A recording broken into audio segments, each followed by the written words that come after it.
away by Josie Simonic. Goodness me, I don't know how to deal with this. Just confusing as well there. Micah Richards, who stayed up front. And Frangic to Modric. Sorry, Mark. Carry on. No, I just think this is where Croatia have been brilliant, John. The way they've kept the ball under pressure has been an abject lesson to any other team. Look, play for a foul, slow the game down, push everybody out. They've been very, very good. Niko Kovac won that free kick. Slaven Bilic. He's saying stick it in the corner. He just wants to win here. He wants to win. Absolutely. And of course win the group, which they would be delighted about. That's where he wants it.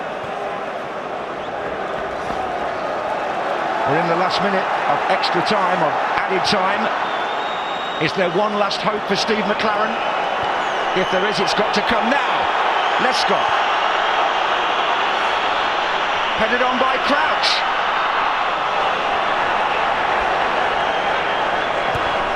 Oh, what a good ball that is. Modric now. Rakitic.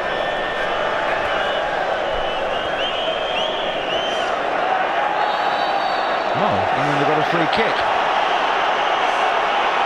It's forward, they're screaming. Gerrard.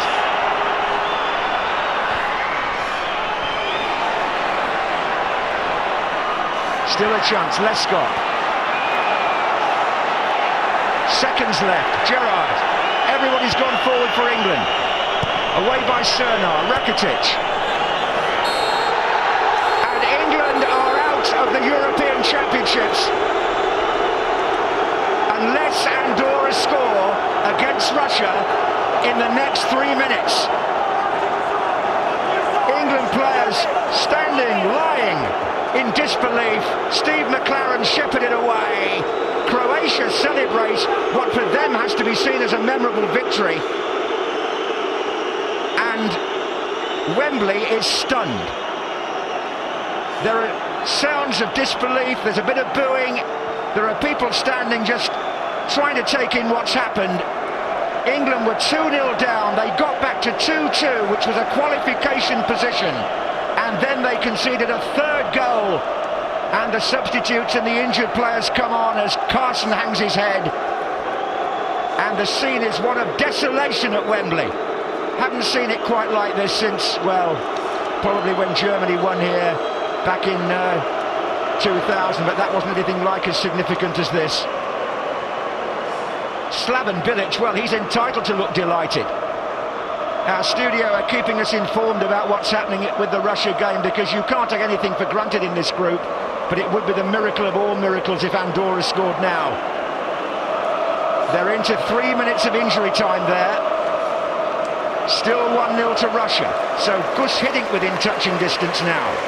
Mark Lawrence, you can take the pressure off me here by just saying a few things about this game. Well, let's congratulate Croatia. I think they played extremely well, John. But, you know, after the abject first half performance by England, made the changes at half-time, got themselves back into the game at 2-2.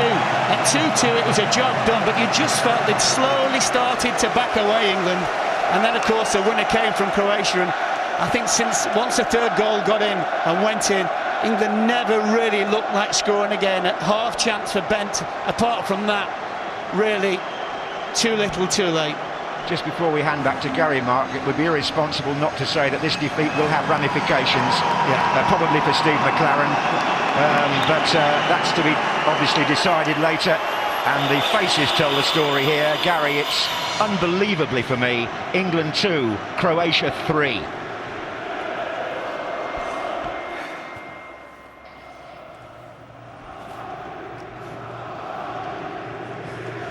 Yes, when you're clinging to the hope that Andorra will equalise against Russia, having lost all 29 of their previous European qualifiers, you know your country and your team are in desperate trouble. Well, if you'd been brutally honest, they got what they deserved. Technically inferior. They were out-thought, outplayed, out-fought. Realistically, Croatia could have won by 6 or 7. It's definitely a low point in English history, because just the nature of the performance tonight, with so much at stake, was just abysmal. It really was. It was truly abysmal. You ever seen a game with so many England players play so poorly? I haven't, to be honest. I think you can get away with one, maybe two, not playing to their potential or the maximum at this level. But I can only think of probably Peter Crouch tonight, who was actually went out and played anywhere near the standard you'd expect of these players. Why? You can look at everything. You can look at the system. You can look at the players. Are they good enough? Ferdinand was out injured. Terry was out injured. Rooney was. Owen was. Were the players that come in to fill the gap? Were they good enough? You can look at a whole host of things. But the brutal fact is that we didn't deserve to go through on tonight's performance. Well, there's no miracle. Confirmation has just come through that Russia have won in Andorra by 1-0, and let's show you what that means for the group table. I think you all know it by now. Croatia go through as group leaders. Russia sneak ahead of England, and the England players will have the summer off. Simple as that, Ian, and it's a desperately bad night for English football. Well, it is.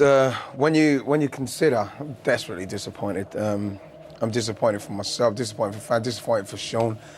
When you consider the fact that we got handed a chance, it's almost like you think, gosh, what more do you need to do? Raise yourselves.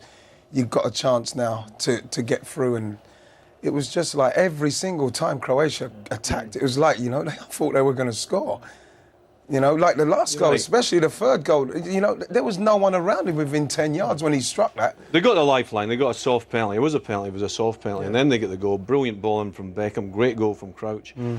And then, but you quite rightly said, you thought that England needed another one because Croatia and the break are really good. Very, very England good. Was so poor defensively. Well, England, we said at half-time, the minute you come up the pitch is when you find out how good your back four are. Yeah. And the two centre-backs were poor. The left-back, Wayne Bridge, just had one. And unfortunately, the big two in the middle of the park didn't play well either. Steven Gerrard, I can't believe how badly he played as well. Alan, the last time England lost a competitive game here at Wembley, Kevin Keegan resigned.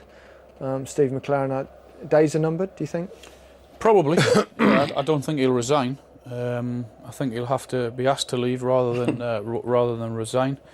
I think the pressure will be just unbelievable for him to stay on now, and it wouldn't surprise me if the FA were to end his term. It wasn't just the defeat; it was the manner of the defeat. Yeah, they played like right from when they lost the first goal, they played like a team of strangers, and again. And a game of this magnitude, I mean, if you look at the Croatian team, and all right, they were very good technically, and we said they were good in the break, but they had a system of play that everybody understood, and it's the way they play all the time. I mean, if you look at 30 games that the Croatian team have played, I bet they play like that every single time. Whereas England chop and change, and English players like playing a certain way. So what I couldn't fathom out again is that we got back into the game 2-2, whether we deserve to do that or not, because they still missed 2 or 3 good chances, Croatia. But for the 15 minutes to go, I heard Mark Lawrenson say it. What England don't need to do now is sit back, and they've done that. No, I mean, we've seen it so many times before. They've done the hard work in getting back to 2-2, and I just thought, well, why change? Well, let's have to get them further up the park. The big problem with sitting back is if you sit back and you have 2 lines of 4, we've seen so many times that it needs some special to get through. Players against, but they were sitting back, and there was like huge gaps between the back 4 and the midfield 3 or 4, and that's what happened with the winning goal. Nobody got tight quick enough, and it ends up in the back of the net. Well, the writing was on the wall from the early stages of the game, and horrific error from Scott Carson. He made 1 or 2 terrific saves late on, but he'll be remembered for this. Well,